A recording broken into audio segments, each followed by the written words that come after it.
자, 이제는 함께 보실 말씀은 이사야 26장 1절부터 4절 이사야 26장 1절부터 4절까지를 보겠습니다.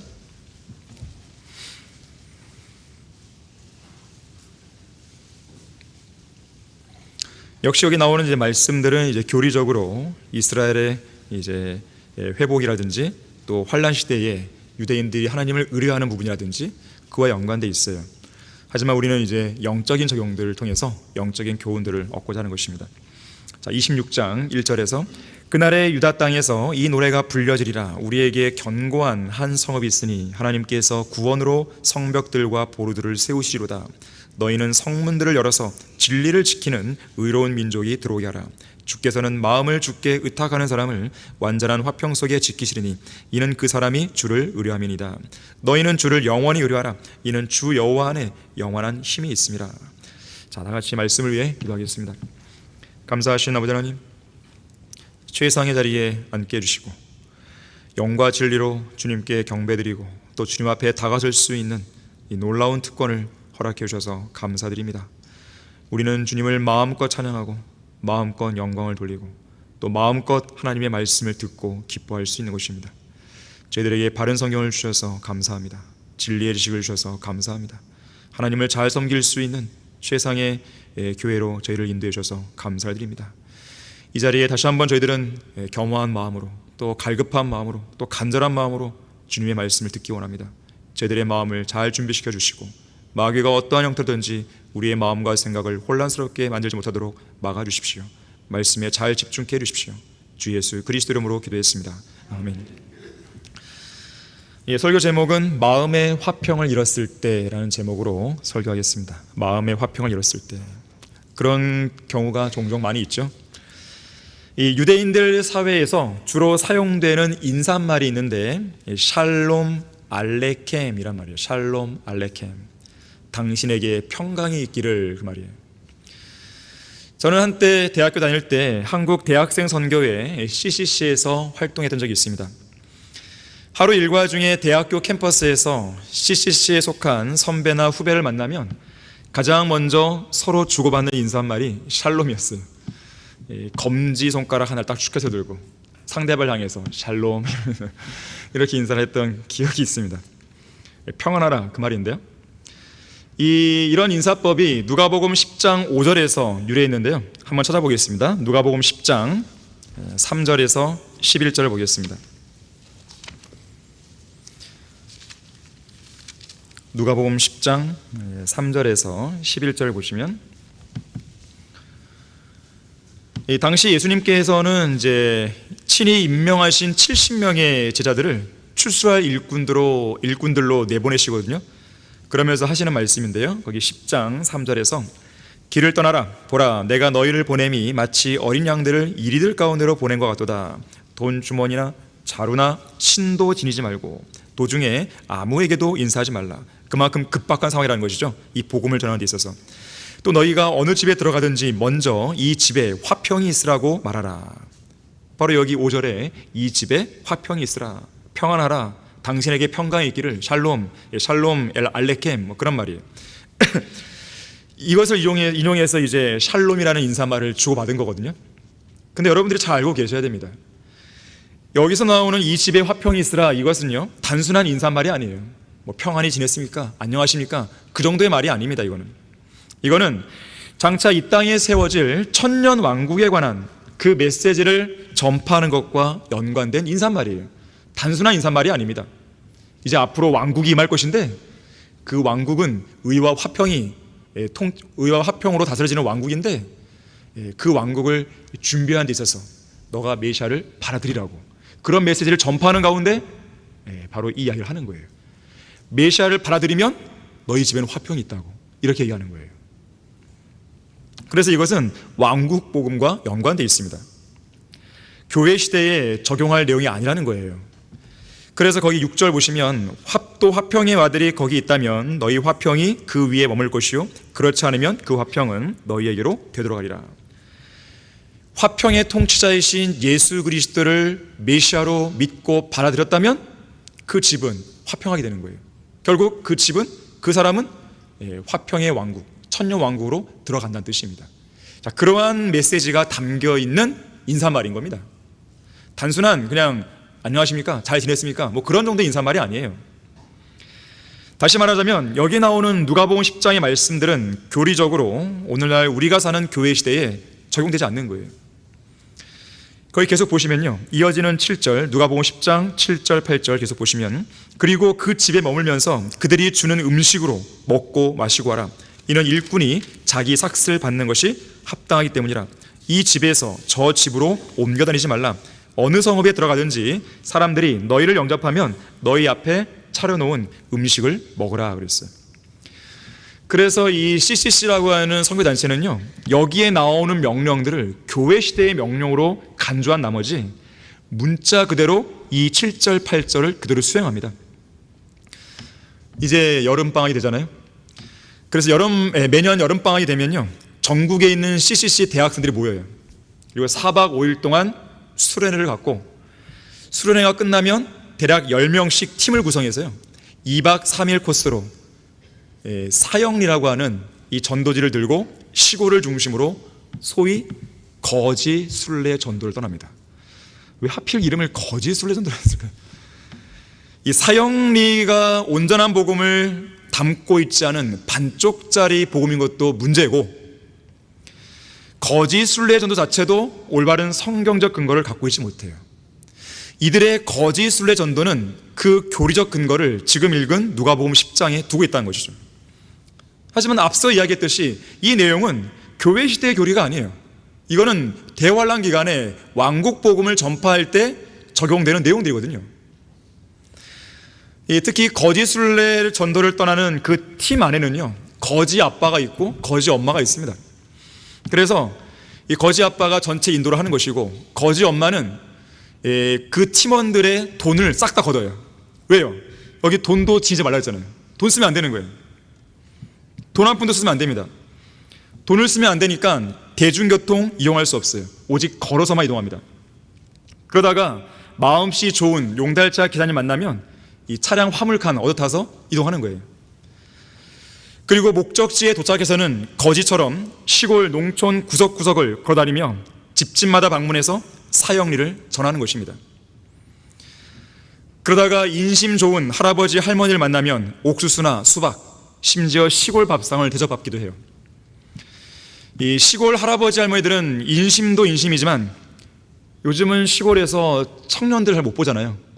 그래서 서울에서 온 대학생들, 젊은이들 오면 아주 환영하십니다. 아주 잘 대해주세요. 먹을 것도 주시고, 심지어 우리 사정을 이야기하면요, 그날 밤을 집에서 재워주기도 합니다. 지금 제가 경험한 걸 이야기하는 거예요. 지금요, 저도 그렇게 했으니까. 본문 7절 8절 그대로 하는 것이거든요. 그런데 웃긴 것은 뭐냐면 거기 4절에서요 신발도 지니지 말라 그랬잖아요. 근데 신발 신고 다닙니다. 맨발로 안 하는 거예요. 도중에 아무에게도 인사하지 말라 그랬잖아요. 인사 잘합니다. 병자들을 고쳐주라고 9절에서 얘기하잖아요. 고쳐주기는커녕 그 집에 밥만 축내죠. 또 10절 11절에서는 영접하지 않은 그 성읍 마을이 있으면 먼지를 떨어내라 했어요. 그렇게 안 합니다. 선택적인 교리죠. 그러니까 선택적으로 자기가 취하는 거예요. 자, 이렇듯 그들의 성경적인 무지가 멀쩡하게 생긴 청년들을 그야말로 빌어먹는 거지처럼 만들어버리고, 값지고 소중한 그리스도의 복음을 싸구려로 만들어버리는 거예요. 왜 그렇게 하는 거냐 이거예요. 자, 그런데 성경은 우리 그리스도인들이 전파하는 그리스도의 복음을 가리켜서요 여러 가지 명칭을 사용하는데 화평의 복음이라는 말을 씁니다. 화평의 복음. 로마서 10장 15절에서 화평의 복음을 전하며 좋은 일들의 기쁜 소식을 가져오는 자들의 발이 얼마나 아름다운가 그랬어요. 자, 이 복음이 화평의 복음이라고 불리는 이유가 있습니다.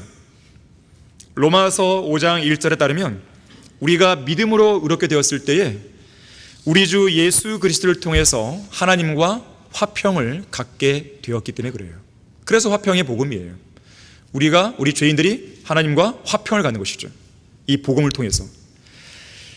특히 부활하신 예수 그리스도께서는 주님을 따랐던 여인들을 만났을 때 그런 말씀하십니다.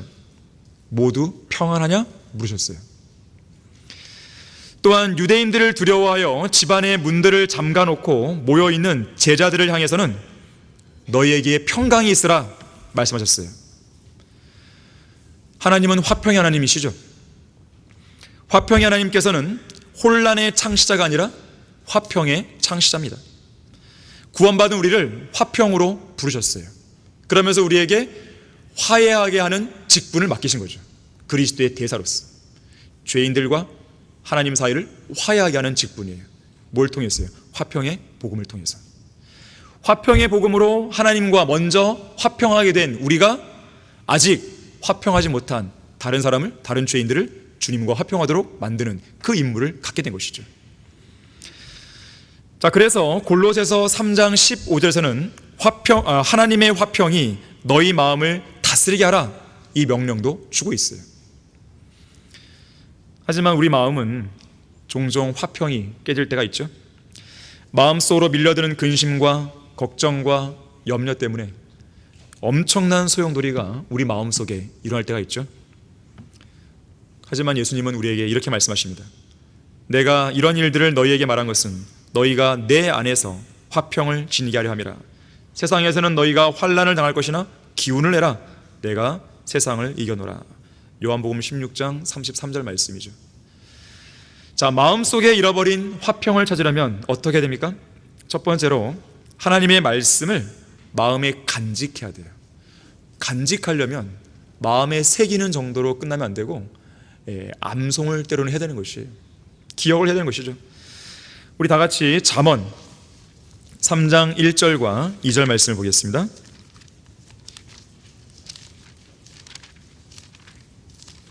잠언 3장 1절과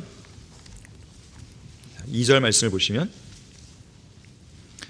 여러분이 마음속에 잃어버린 화평을 잃어버렸다면 이 말씀을 기억하셔야 돼요. 내 아들아, 나의 법을 잊지 말고, 자, 법은 말씀이죠. 나의 계명들, 말씀이죠. 를 내 마음에 간직하라. 그리하면 그것들이 내 날들을 길게 하고 장수하는 것과, 자, 화평을 내게 더하리라 그랬어요. 성경 말씀은 우리 마음속에 즐거움을 주죠. 우리를 근심과 두려움에서 해방시켜 주죠. 진정한 평안을 가져다 주죠. 왜 그렇습니까? 성경 말씀은 우리에게 살아계신 하나님의 목소리를 들려주는 것이에요. 말씀을 읽음으로써 우리는 그분의 음성을 듣는 것이죠. 살아계신 하나님의 섭리적인 손길을 느끼게 되는 거예요. 어둡고 캄캄한 길에서 밝은 빛이 비춰지고 고난 속에서도 진정한 위로를 느끼게 되는 거예요. 말씀을 내가 읽고 묵상하고 내 마음속에 새기는 순간. 시편 119편 50절에서 이 말씀은 나의 고난 중에 나의 위로가 되었으니 이는 주의 말씀이 나를 소생시켰습니다. 이러한 경험이 있어야 됩니다. 내가 비록 마음속에 고난이 있고 막 근심이 있고 막 짓눌리고 억눌리는데 내가 말씀을 읽었을 때 위로가 밀려오는 거예요. 그 어디에서 느낄 수 없는 평안이 막 밀려오는 것이에요. 주체할 수 없는 기쁨이 막 넘쳐오는 것이죠. 하나님의 말씀은 고난에 처한 우리에게 위로와 평안을 주는 거예요. 여러분의 손안에 들려있는 그 성경이 매일 매 순간 여러분의 일거수일투족을 바라보는, 지켜보는 그 살아있는 말씀이 영감으로 기록되고 섭리로 보존된 그 한글 킹제임스 성경이 여러분의 마음을 매만지고 위로해 주어야 되는 것이죠. 참된 평안을 그 성경을 통해 경험해야 되는 것입니다. 여러분의 두 뺨에 얼룩진 눈물을 닦아내줘야 되는 것이죠. 여러분의 마음속에 무겁게 드리워진 어두운 슬픔의 장막을 이 말씀이 걷어내줘야 되는 것이에요. 그러한 경험을 해야 됩니다. 우리 가운데 평안과 위로가 필요한 성도가 있다면 그 성도가 가장 먼저 할 일은 말씀을 펴는 거예요. 이 사람들은 고난이 오고 어떤 어려움이 생기면 오히려 말씀을 회피하려고 합니다. 말씀을 보기 싫어하는 거예요. 뭔가 두려움이 있는 거죠. 내가 이 시간 말씀을 폈을 때 위로를 못 느끼면 어떡하지? 내가 말씀을 펴도 주님이 주시는 위로를 경험하지 못하면 어떡하지? 사탄이 주는 두려움이죠. 사탄이 주는 막연한 이상한 두려움이죠. 그것을 극복해내야 돼요. 믿음을 가져야 되는 것이죠. 내가 비록 힘들고 마음이 짓눌려도 나에게서 이러한 짓눌림을 걷어낼 수 있는 유일한 방법은 말씀밖에 없다는 확신을 가져야 돼요. 그리고 말씀을 펴서 읽고 또 읽고 마음의 평안이 올 때까지 이 말씀을 붙들어야 되는 것이에요. 그것이 여러분이 할 일인 것입니다. 윌리엄 틴데일은 말했어요. 당신이 하나님께로 돌아서기만 하면 성경에 기록된 모든 위로와 자비하심은 당신을 위한 약속이 될 것이다 그랬어요. 대단한 말이죠. 여러분이 그 마음을 하나님께로 돌이키기만 하면, 고난 속에 짓눌려 있는 여러분의 마음을 하나님께로 돌이키기만 하면 성경에 나오는 모든 위로와 자비와 평강에 대한 약속이 여러분의 것이라는 거예요. 이건 대단한 것이에요. 우리 다 같이 빌립보서 4장 8절과 9절을 보겠습니다. 바로 하나님의 말씀이 우리에게 평강을 준다는 그 비결이 여기에 기록되어 있는 것인데요, 여기 빌립보서 4장 8절 9절 보시게 되면 이 8절에 여러 가지 요소들이 나오는데요, 이 요소들을 공통적으로 충족시킬 수 있는 것이 바로 말씀이거든요. 끝으로 형제들아, 만일 무슨 덕이 있거나, 하나님의 말씀은 덕이 있는 것이죠. 무슨 칭찬이 있으면 무엇이든지 참된 것, 무엇이든지 정직한 것, 무엇이든지 의로운 것, 무엇이든지 순결한 것, 무엇이든지 사랑스러운 것, 무엇이든지 좋은 평판을 얻는 것, 이런 것들을 생각하라. 너희는 또한 나에게서 배우고 받고 듣고 본 이런 일이 뭐예요? 앞에 나오는 8절이거든요. 이런 일을 행하라. 그리하면 평강의 하나님께서 너희와 함께 계시리라. 여러분들이 평강을 얻기 원한다면 8절에 나오는 이런 것들을 생각하고 이런 일을 하라는 거예요. 구체적으로 본다면 무엇이 참된 것일까요? 8절에서 무엇이 참된 거예요?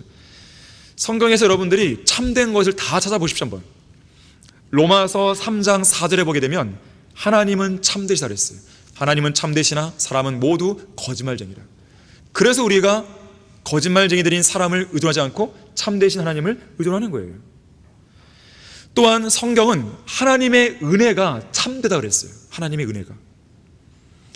또 주의 심판들이 참되다 그랬어요.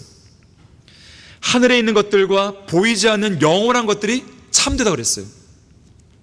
무엇보다도 하나님의 말씀인 성경이 참되다 그랬어요. 시편 119편 160절에서요, 주의 말씀은 처음부터 참되며 그랬어요. 두 번째로 무엇이 정직한 걸까요? 이사야 26장 7절에 따르면 하나님께서 정직한 분이죠. 의인의 길도 정직합니다. 그리스도인은 정직해야 돼요. 찬양은 정직한 자에게 합당한 거라 했어요. 찬양은 정직한 자에게 합당한 거예요. 그래서 우리가 찬양을 부르는 거예요. 또한 시편 143편 10절에서는요, 천년 왕국 때의 이스라엘 땅, 그리고 백보자 심판 이후에 있을 새하늘과 새 땅, 바로 그 새 땅, 이스라엘 땅과 새 땅, 이것을 가리켜서 정직한 땅이다 그렇게 말합니다. 무엇보다도 성경은 진리의 말씀, 바로 성경 말씀은 정직하다고 이야기해요. 전도서 12장 10절에 보니까 전도자가 합당한 말을 찾아내려 애썼으니 여기 기록된 것이요 정직하며 진리의 말씀들이라.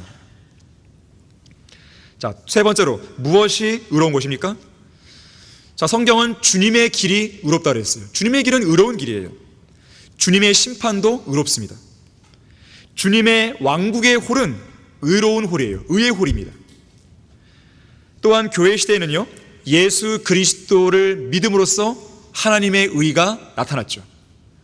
우리 안에 있는 하나님의 의를 우리는 드러내야 됩니다. 뭘 통해서요? 복음 전파를 통해서요. 무엇보다도 성경은 주의 말씀들을 가리켜서 의로운 명령들이다. 지금 세 가지만 봐도요, 무엇이 참된 것이고 정직하고 의로운 것인가? 말씀으로 귀결되는 것이죠. 결국에는 시편 119편 160절에서요 모든 주의 의로운 명령들은 영원히 지속된다고 그랬어요. 네 번째, 무엇이 순결합니까? 성경은 교회를 가리켜 순결한 처녀라고 그러죠. 교회는 순결한 것이에요. 예수 그리스도께 순결한 처녀로 우리는 바쳐져야 되는 것이죠. 또한 주를 두려워하는 것, 주를 두려워함은 순결해서 영원히 지속된다고 그랬습니다. 하나님을 두려워하는 것을 가리켜서 순결하다고 그랬어요. 또한 위로부터 오는 지혜도 순수하다 그랬습니다. 그리고 하나님의 말씀인 성경이 순결하다 그랬어요. 시편 119편 140절에서요, 주의 말씀이 매우 순수함으로 주의 종이 그것을 사랑하나이다 그랬습니다.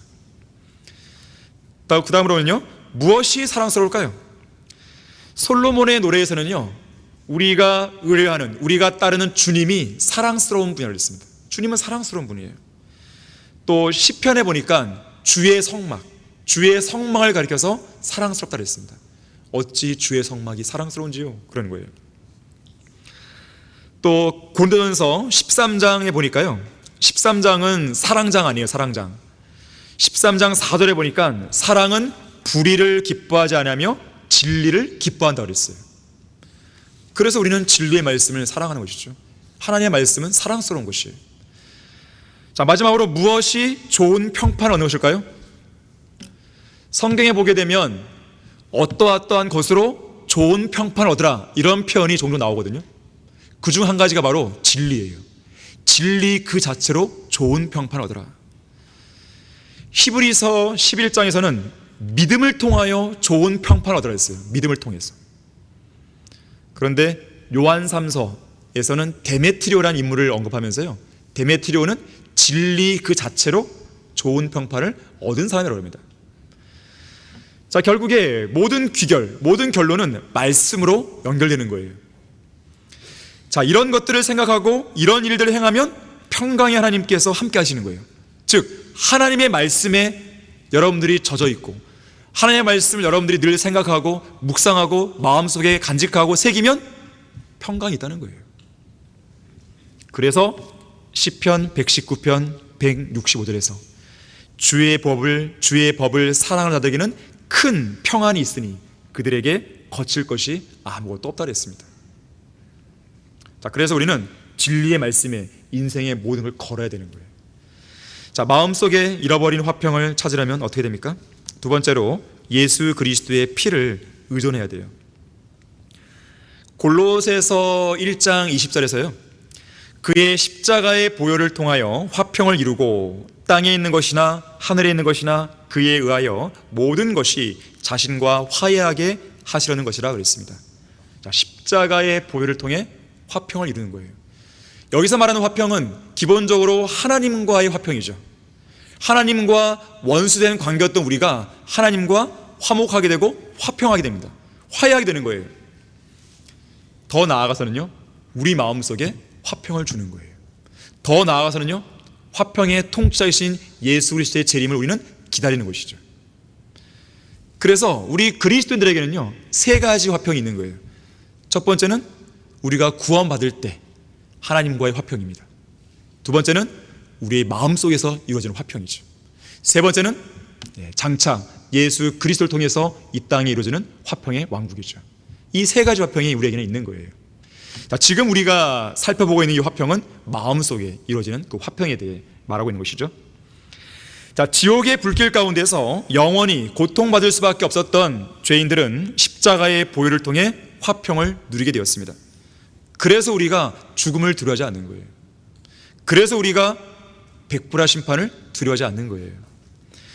이 주일학교 어린이들이 부르는 찬송가 중에 심판이 나에게 없네, 그의 피로 내 죄 가리네, 주 예수 날 위해 돌아가셨으니 심판이 나에게 없네, 이 찬송이 있습니다. 물론 우리에게는 그리스도의 심판석이 있죠. 그것은 우리가 종으로서 받는 심판이죠. 그 심판은 우리가 받아야 되는 것입니다. 하지만 백보자 심판처럼 영원한 불못에 던져질 죄인으로서 받는 심판은 우리는 면제된 것이죠. 끝난 거예요. 이미 그것은 갈보리 십자가를 통해서 다 해결된 겁니다. 그래서 우리는 두려워하지 않죠. 화평할 수 있는 거예요. 하지만 그거와 별도로 우리가 구원받은 이후의 삶 속에서 여전히 우리가 죄를 짓는다면 우리 마음속에 예수 그리스도의 보혈을 통해 주어진 그 화평이 때때로 깨지기도 하는 것이죠. 우리의 마음속 화평을 깨는 가장 큰 원인은 다름 아닌 죄입니다. 죄가 문제예요. 항상 죄가 문제예요. 모든 문제의 근원이에요. 모든 문제의 근원은 마음에 있는데 그 마음이 죄로 가득 찼을 때 바로 화평도 깨지고 유업도 잃고 또 죄를 짓고 세상으로 나아가고 육신적이 되고 그런 삶이 되는 것이죠. 그래서 이사야 48장 22절에서는 악인에게는 화평이 없다 그랬어요. 죄를 지은 성도에게는 화평이 없어요. 불안만 있는 것이죠. 하지만 우리가 설령 죄를 짓고 화평을 잃어버렸다 해도 여전히 우리가 의지할 것은 뭐예요? 십자가의 보혈입니다. 다른 대안이 없어요. 오직 유일한 방법이에요. 우리가 구원받는 것도 십자가의 보혈을 통해서, 구원받은 이후에 죄에서 이기는 것도 십자가의 보혈이고, 설령 졌다 하더라도 십자가의 보혈을 통해서 우리는 회복하는 것이죠. 피에서 피로 끝나는 거예요. 우리의 인생은 피로 점철된 삶이죠. 예수 그리스도의 피가 우리의 머리끝부터 발끝까지 온전히 우리를 휘감아 돌아야 우리는 담대하게 살 수 있는 거예요. 좌절하지 않을 수 있는 것이죠. 히브리서 9장 14절에 말씀하죠. 하물며 영원하신 성령을 통하여 흠없는 자신을 하나님께 드린 그리스도의 피가 어찌 죽은 행실에서 너희 양심을 정결케 하여 살아계신 하나님을 섬기게 하지 못하겠느냐. 찬송가에 보게 되면 176장 죄에서 자유를 얻으려면 이 찬송이 있죠. 미국의 루이스 존스가 작사 작곡한 곡입니다. 루이스 존스는 무디 성경 신학원을 다녔어요. 그 신학원을 다닐 때 위대한 설교자 빌리 선데이와 동문 수학하면서 말씀을 열심히 공부했다 그래요. 이 루이스 존스는 졸업한 이후에 YMCA에서 사역했는데요. 그가 작곡한 이 찬송의 원문을 보면요, 1절부터 4절까지 매 소절마다 강한 의문문으로 시작해서 주님의 보혈의 능력을 강조하는 내용으로 마치는 것을 보게 됩니다. 예를 들면 이런 것이죠. 당신은 무거운 죄의 짐에서 해방되고 악을 이기기를 원하는가? 묻는 거예요. 그렇다면 보혈의 능력을 힘입어라. 당신은 육체의 정욕에서 벗어나기를 원하는가? 그렇다면 보혈의 능력을 힘입어라. 당신은 당신의 얼룩진 죄가 눈보다 더 희게 되기를 원하는가? 그렇다면 보혈의 능력을 힘입어라. 당신은 주님께 헌신하며 날마다 주님을 찬송하며 살기를 원하는가? 그렇다면 보혈의 능력을 힘입어라. 한 번은 위대한 종교개혁자 마틴 루터가 심각한 병에 걸렸습니다. 그때 마귀가 루터가 누워있는 침실로 들어왔어요. 마귀는 승리의 미소를 짓고 루터를 내려다보면서 커다란 두루마리를 쫙 펼쳤어요. 거기에는 루터의 죄가 낱낱이 적혀 있었습니다. 루터는 그 길고 무시무시한 기록을 천천히 읽어 내려갔어요. 그리고 그의 마음은 소름 끼치는 두루마리 앞에서 잔뜩 움츠러들기 시작했습니다. 자신감을 잃었고 낙심이 몰려왔어요. 그때 루터의 마음속에서 두루마리에 적혀있지 않은 한 가지 사실이 불현듯 떠올랐습니다. 그때 루터가 소리를 쳤어요. 마귀, 당신은 한 가지를 빠뜨렸어. 거기에 적힌 것들은 다 사실이지만, 거기에 적힌 죄들은 다 사실이지만 당신은 가장 중요한 것을 잊었어. 예수 그리스도의 피가 나의 모든 죄를 씻어준다는 사실을 말이오. 루터가 그렇게 외치자 그 교활한 마귀와 두루마리는 곧 자취를 감추었습니다. 그리고 루터의 마음속에 다시금 평화가 찾아왔다 그래요. 저는 한때 이 죄짓고 자백하는 그런 삶 속에서 이 악순환의 그런 굴레 속에서 빠져나오지 못했던 적이 있었어요. 너무나 괴로웠습니다. 그러한 악순환 속에 있을 때마다 계속 구원의 확신까지 막 흔들리는 그런 상황에 직면했던 적이 있었어요. 그때 제가 한 줄기 빛을 찾았는데 바로 히브리서 9장 14절, 아까 읽어드렸던 바로 그 말씀이었어요. 그리스도의 피가, 영원하신 성령을 통하여 흠없는 자신을 하나님께 드린 그리스도의 피가 어찌 죽은 행실에서 너희 양심을 정결케 하여 살아계신 하나님을 섬기게 하지 못하느냐. 이 말씀이 제 안에 딱 들어왔을 때요, 힘을 얻었어요. 힘을요. 더 이상 마귀에게 지지 않고 낙심하지 않고, 비록 또 그 이후에도 죄를 지을 수 있는 그런 가능성이 여전히 남아있지만 최소한 다시 일어날 수 있는 힘을 얻게 된 것이에요. 그것이 저의 변화의 시작이었던 것입니다. 히브리서 9장 14절의 이 말씀은 예수 그리스도의 피가 우리 그리스도인들에게 얼마나 소중한 것이고 얼마나 큰 능력이 있고 얼마나 강력한 힘과 위로를 주고 특히 평안을 주는지 우리는 알게 되는 것이죠. 그걸 보여주는 것입니다. 참 생명이요 영원한 생명이신 예수 그리스도의 심장에서 쉬지 않고 힘있게 뿜어져 나오는 그 영원한 피가 우리에게 수혈된 것이에요. 그분의 피는 여전히 살아있죠. 뜨겁게 흐르고 있죠. 말라붙은 게 아니에요. 응고된 게 아닙니다. 무거운 죄가 우리 양심을 강하게 짓누를 때 그것을 극복하고 다시 일어날 수 있는 것은 그리스도의 피 때문인 것이죠. 밤낮 우리를 고소하는 마귀의 고소장이 하루에도 수십 건씩 우리 마음의 문 앞을 날아들 때 우리는 매일 매 순간 담대함을 가지고 일어설 수 있는데 그 방법은 예수님의 피인 거죠. 예수 그리스도의 피가 여전히 뜨겁게 우리 안에 흐르고 있기 때문에 그 모든 것이 가능한 거예요. 그래서 찰스 스펄전은 하나님의 백성은 오직 예수 그리스도의 피를 통해서만 안전하다 그랬어요. 그래서 여러분에게 죄의 유혹이 있을 때마다요, 그런 기도를 드리세요. 예수 그리스도의 피로 머리부터 발끝까지 저의 깊은 양심까지 다 적셔달라고. 여러분의 마음속과 생각 속에서 그런 정욕이 달아날 때까지 그 기도를 하시는 거예요. 주님 도와주십시오. 그렇게 되면 어느 순간 그러한 마음, 죄를 짓고 싶은 마음이 사그라듭니다. 그것이 보혈의 능력이에요. 마음속에 잃어버린 화평을 찾으려면 어떻게 됩니까? 세 번째로 성령으로 충만해야 돼요. 왜냐하면 갈라디아서 5장 22절에 따르면 화평은 성령의 열매예요. 성령의 열매입니다. 성도들 안에 영원히 내주하시는 성령님께서는 우리 안에 있는 비정상적인 두려움, 어둠의 공포, 비정상적인 망상, 이런 것들을 다 몰아내시고 또 치유할 수 있는 분이세요. 성령님은 빛이시죠.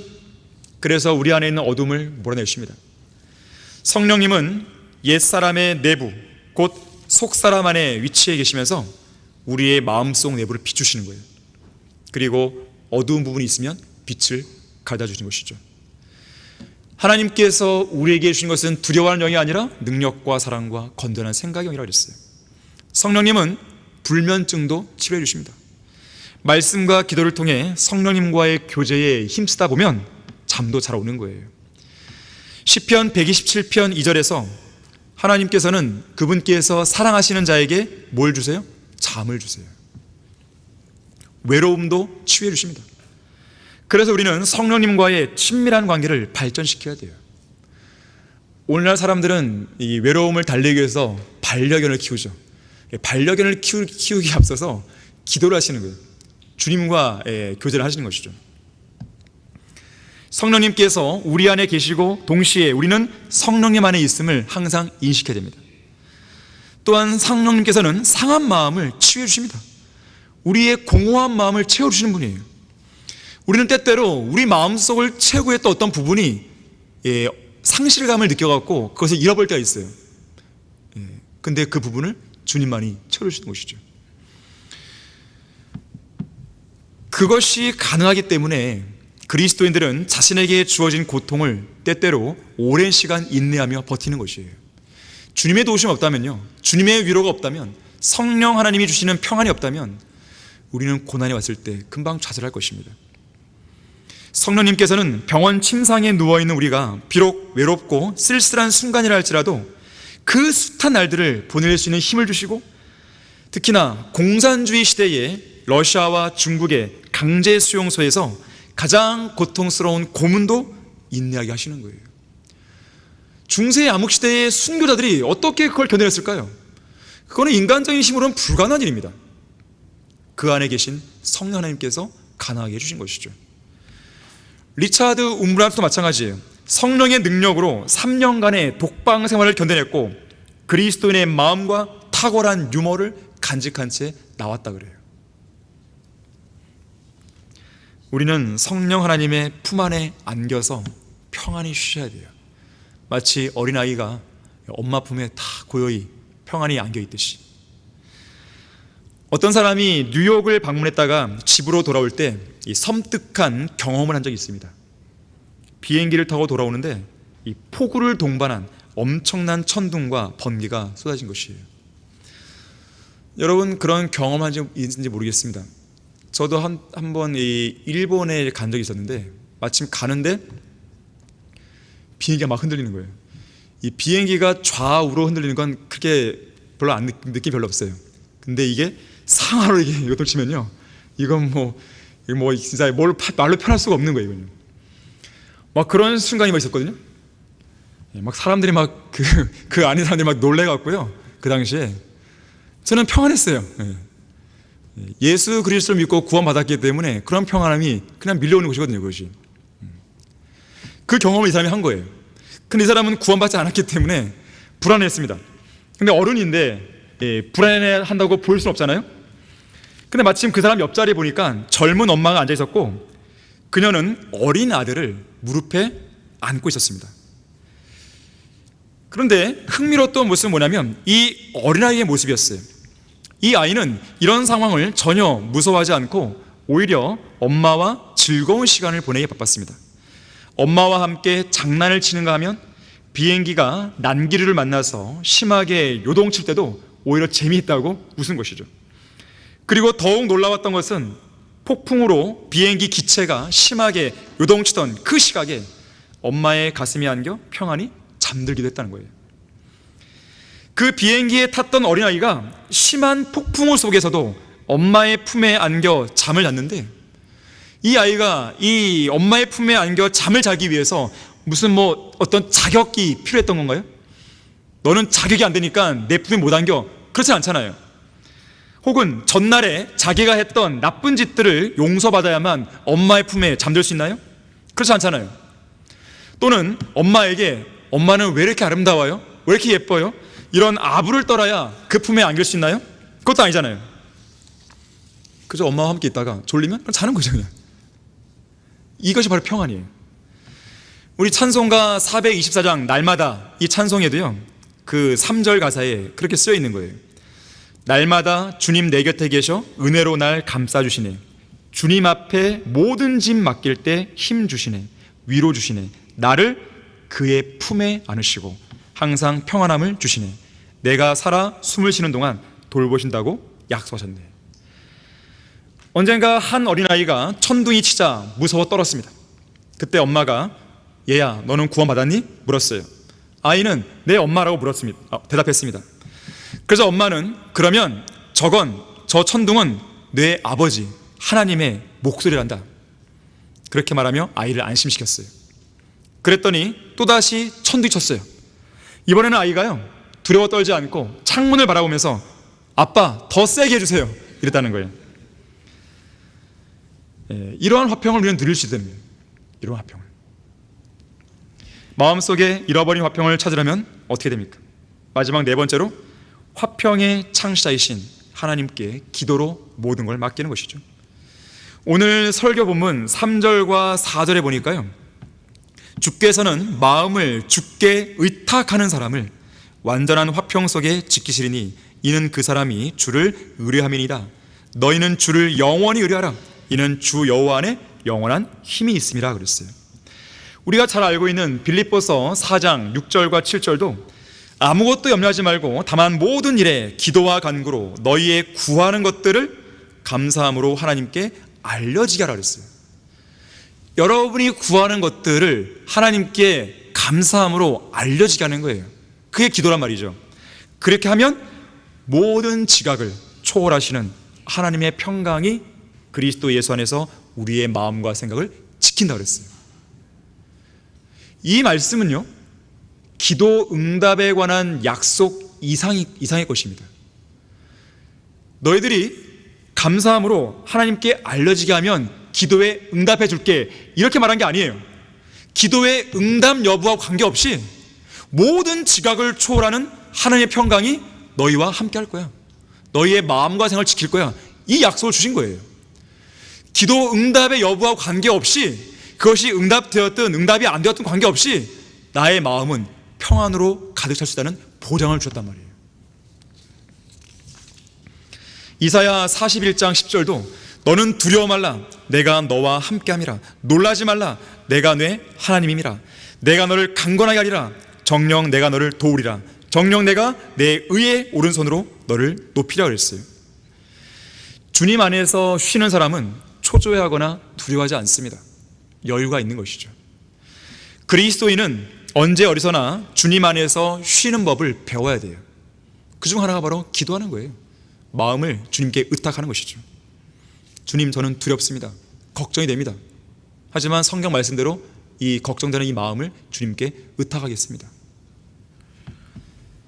그래서 어떤 사람은 이와 연관해서요, 이 평안의 반대말을요, 조급함, 초조함, 서두름, 기다리지 못함, 이렇게 말할 수 있다고 이야기를 합니다. 주님 안에서 쉬지 못하니까, 평안하지 못하니까 조급해지는 것이죠. 한국인들은 성격이 급하죠. 저도 성격이 급해요. 네. 한국인 성격이 급한데, 한 번은 이 한국인들의 이런 빨리빨리 이런 문화와 관련해서 베스트 10을 누가 조사해 봤어요. 외국인들이 보니까 그렇게 보인다는 것이죠. 첫 번째가 뭔지 아십니까? 커피 자판기에서 커피가 나오는데 손을 집어넣어서 컵 잡고 기다리는 것이죠. 두 번째, 버스 정류장에서 버스가 출발하면 뒤따라 뛰어가서 추격전을 벌이는 것. 세 번째, 화장실 들어가기 전부터 지퍼를 먼저 내리죠. 네 번째, 삼겹살이 다 익기도 전에 먹죠. 다섯 번째, 엘리베이터에서 2초도 못 참고 닫힌 버튼을 누르죠. 여섯 번째, 3분 기다려야 하는 컵라면 3분도 되기 전에 뚜껑 열죠. 일곱 번째, 영화관에서 엔딩 자막이 끝나기 전에 일어나 버리죠. 여덟째, 화장실에서 볼일 보며 양치질하죠. 아홉 번째, 이 컴퓨터의 웹페이지가 3초 안에 안 열리면 닫아버리죠. 마지막 열 번째, 편의점에서 음료수를 구매한 뒤 계산부터 하는 게 아니라 먼저 마시고 계산하죠. 자, 게으름은요, 하나님의 뜻을 따라 살지 못하게 하는 죄이듯이 서두름은 하나님의 인도하심을 받지 못하게 하는 죄입니다. 서두르면 안 돼요. 기다려야 됩니다. 스위스의 물리학자 피카르 교수는 대륙권 위에 있는 성층권에 올라갔던 일을 내셔널 지오그래픽에 게재했는데요, 우리가 이 대기권을 보게 되면 이제 대륙권이 있고 그 위에 성층권이 있어요. 보통 기상현상들은 이 대륙권에 나타나거든요. 비바람 치고 번개 치고 이런 거 있잖아요. 그 위에 성층권에 대해서 이야기하는 것인데요, 이런 말을 썼습니다. 성층권은 밑에 있는 대륙권과 다르게 기온이 거의 일정한 대기권입니다. 거기에는 항상 태양이 빛나고 있습니다. 우리의 시야를 방해하는 지상의 먼지 입자 같은 것도 없습니다. 성층권은 폭풍과 거리가 멀었습니다. 오직 조용함만이 영원히 계속되는 곳임을 실감할 수 있었습니다. 그러면서요, 이런 예화를 들려주었어요. 한 사업가가 뉴욕에서 파리로 여행하고 있다고 가정해 봅시다. 그가 탄 비행기는 폭우를 맞으면서 하늘로 상승하죠. 처음에는 대륙권을 통과해야 돼요. 그리고 성층권을 올라가는 것이거든요. 추위는 심해지고 바람은 더욱 거칠어져 있었습니다. 하지만 비행기는 계속해서 위를 향해 올라갔습니다. 겁에 질린 이 사업가가 스튜어디스에게 물었습니다. 우리 비행기가 안전할까요? 그러자 그녀가 대답합니다. 물론입니다. 대륙권을 지나서 성층권 올라가면 항상 쾌청하기 때문입니다. 자, 대기권에 성층권이 있듯이 우리의 영적인 생활에도요, 날씨가 항상 쾌청한, 세상의 그런 시끄러운 번잡한 근심 걱정 가득 찬 그것과는 별도의 어떤 성층권 같은 영역이 존재하는 거예요. 거기는 뭘까요? 세상 먼지 어떤 염려도 침입할 수가 없어요. 거기는 어떤 것이냐면 인간의 생각으로는 가늠할 수 없는 하나님의 높으신 생각과 하나님의 절대적인 평안이 지배하고 있는 장소입니다. 이사야 55장 8절과 9절에서 주가 말하노라, 내 생각은 너희 생각과 다르며 내 길은 너희 길과 다르니 하늘들이 땅보다 높음같이 내 길이 너희 길보다 높으며 내 생각이 너희 생각보다 높음이라고 그랬어요. 그래서 우리는 높으신 하나님, 높은 생각을 갖고 계신 하나님, 그분께 우리의 모든 염려를 기도를 통해 맡게 되는 것이죠. 주님의 생각과 여러분의 생각이 다르면 여러분의 생각을 주님의 생각에 맞춰야 돼요. 주님의 생각은 평안 속에 있어요. 하지만 여러분의 생각은 근심 속에 있다면 그 생각을 평안 속에 계시는 주님 생각에 맞춰야 되는 것이에요. 그걸 안 맞추고 계속 여러분의 생각 속에 갇혀서 근심, 걱정, 염려하게 되면 문제가 해결이 안 되는 것이죠. 자, 결론을 맺겠습니다. 평안이라고 하는 것은 내면의 감정이나 외부의 상황에 휘둘리지 않는 성품이에요. 우리의 마음을 어지럽히는 요소들이 많이 있죠. 외적인 것도 있고 내적인 것도 있어요. 외적인 요소가 내 마음의 평안을 깨트립니다. 또한 내 안에서 일어나는 어떤 소용돌이가 내 마음의 평안을 깨트리는 거예요. 자, 평안이 깨졌을 때 그 순간이 중요한 것인데요, 그것을 그대로 방치하면 안 됩니다. 이 잃어버린 평안, 깨진 평안을 여러분들이 회복하기 위해서 노력을 기울여야 돼요. 오늘 배운 이 4가지 것을 해야 되는 것이에요. 살다 보면 미래에 대한 염려, 과거에 대한 후회, 그리고 현재의 불안이 우리의 마음을 흔들어 놓는 것이죠. 하지만 평안은 모든 동요를 포함해서 평정심을 잃지 않는 성품이에요. 급변하는 외부의 상황, 급변하는 내부의 상황에 여러분의 마음이 휘둘리면 평정심을 잃게 됩니다. 그래서 믿음이 필요해요. 하나님의 자녀가 고난당할 때라는 책을 쓴 호레이셔스 보나르는 이렇게 말합니다. 하나님의 자녀가 누리는 평강은 강물과 같다. 호수처럼 머물러 있지도 않고 바다처럼 요동치지도 않으며 언제나 잔잔하게 깊은 물줄기를 따라 유유히 흐르는 강물과 같다. 흐르다가 때로는 암벽에 부딪히고, 때로는 평야를 거치고, 때로는 엉켜있는 덩굴을 만나고, 때로는 밀밭이나 포르나무 언덕 옆을 스쳐가지만 여전히 멈추지 않고 유유히 흘러간다. 밤이 되기도 하고 낮이 되기도 하지만, 겨울이 되기도 하고 여름이 되기도 하지만, 폭풍이 몰아치기도 하고 고요해지기도 하지만 강물은 여전히 흐르다가 마침내 드넓은 바다의 품에 안게 되는 것이다. 우리의 평강이 바로 이런 것이다 그랬어요. 하나님이 주시는 화평은 완전한 화평이에요. 어떤 폭풍에도 깨지지 않고, 어떤 근심이 얼마나 많이 밀려온다 해도 부서지지 않는 거예요. 어떤 극심한 슬픔이 밀려온다 하더라도 하나님의 화평은 흔들리지 않습니다. 하나님이 주시는 화평은 완전한 화평일 뿐만 아니라 매우 큰 화평이에요. 이사야 54장 13절에서는 내 모든 자식들은 주를 배울 것이며 내 자식들의 화평이 크리라 그랬습니다. 그래서 격동하는 폭풍우 소리보다도 화평의 음악이 더 장엄하고 더 크게 울리는 거예요. 세상에서 아무리 시끄럽게 나의 마음을 요동치게 하기 위해서 시끄러운 소리가 막 든다 하더라도 하나님의 화평의 소리가 훨씬 더 웅장하고 큰 거죠. 그 화평의 소리에 내가 압도당하는 것이죠. 그래서 화평의 창시자요 화평의 공급자이신 예수님은 갈릴리 바다에서 일어난 그 폭풍 속에서도 주무실 수 있었던 것이죠. 그뿐 아니라 잠잠하라, 고요하라 그렇게 명령하시잖아요. 여기서 잠잠하라가 피스예요. 피스, 평강이 있으라. 자, 그렇게 명령했더니 바람이 그치고 잠잠해진 거죠. 모든 풍랑을 잠재우시는 예수 그리스도의 화평이 여러분 모두의 마음을 다스려 주시기를 기도합니다. 자, 기도하겠습니다. 감사하신 아버지 하나님, 세상에 얼마나 많은 근심과 염려가 있습니까? 그것이 인생입니다. 우리 그리스도들도 그런 인생을 걷고 있는 것입니다. 그거는 불가피한 현실입니다. 하지만 우리에게는 세상이 줄 수 없는 평강이 있는 것입니다. 그러한 평안 속에서 늘 마음의 안정을 누리게 해주시고, 혹이라도 그러한 화평이 깨졌다면 오늘 배운 말씀들을 우리가 잘 기억함으로써 그 화평을 다시 빠르게 회복할 수 있도록 도와주십시오. 주 예수 그리스도 이름으로 기도했습니다. 아멘.